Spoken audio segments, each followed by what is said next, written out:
Ladies and gentlemen, the Shred Game Intercom video, let us discuss a recent interview from Lorne and Lanning discussing the Xbox One hardware. Now, Lorne Lanning is actually Oddworld Inhabitants co-founder, and he said that, and I quote, and by the way, this is between the power gulf between the PS4 and Xbox One, he said, and I quote, "So I would say that months ago there was a wider gap.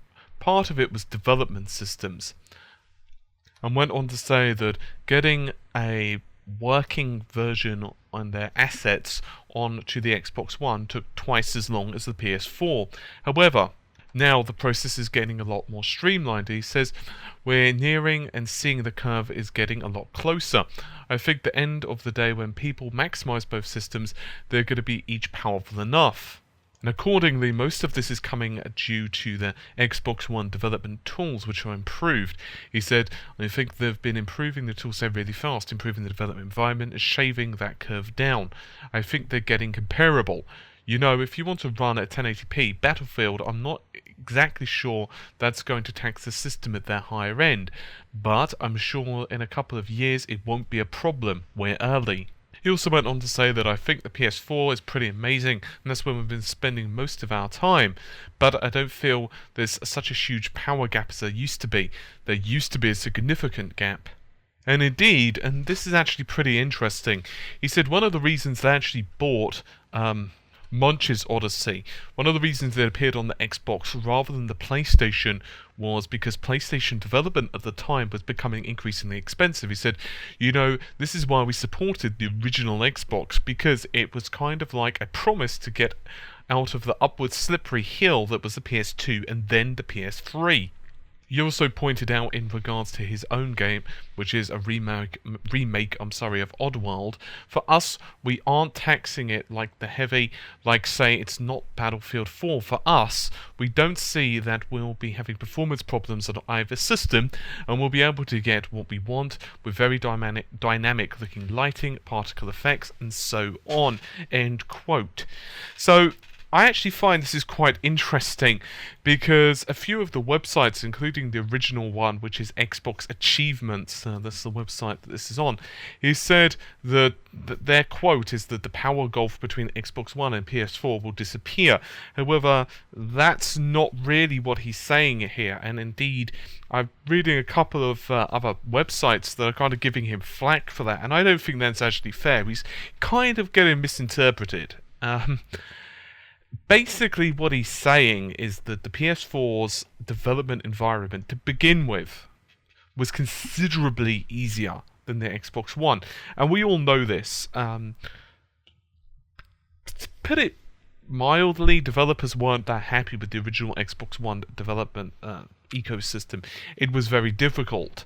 Now, this isn't to do with T-flops, this isn't to do with computing power, this isn't to do with the memory, this isn't to do with anything.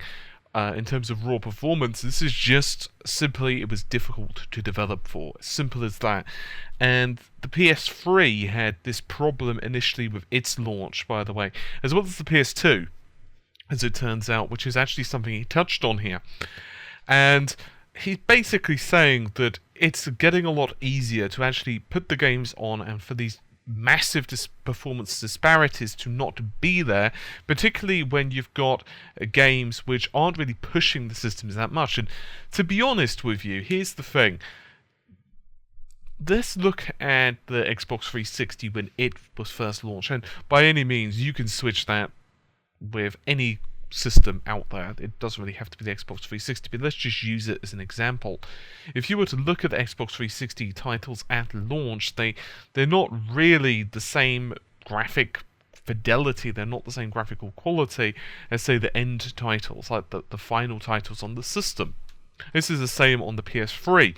For example, if you were to look at the original PS3 titles, like, you know, the early Killzone, the Virtual Fighters, and so on, and Resistance Fall of Man, it really didn't look anything like the later Uncharted's or, say, The Last of Us, and so on and so forth. In other words, there was definitely a lot of room for improvement. And this is going to be the same for these consoles. But the difference is, with these consoles, the architecture is significantly easier to develop for, particularly the PS4, may I add. A lot of it is really going to be coming down to the balancing act on actually utilising the memory, particularly on the Xbox One, the ESRAM, which, as I've discussed heavily previously, is a pain in the buttocks to use, but also balancing out the compute usage, that would be the GPU computing, and optimization of code, specifically getting it multi-threaded, figuring out little tricks to improve the performance and so on. And of course, when it comes to the actual console developers themselves, in other words Microsoft and Sony, they're not just going to be sitting back. We know that the Xbox, of course, is having large driver improvements. The PlayStation, same thing.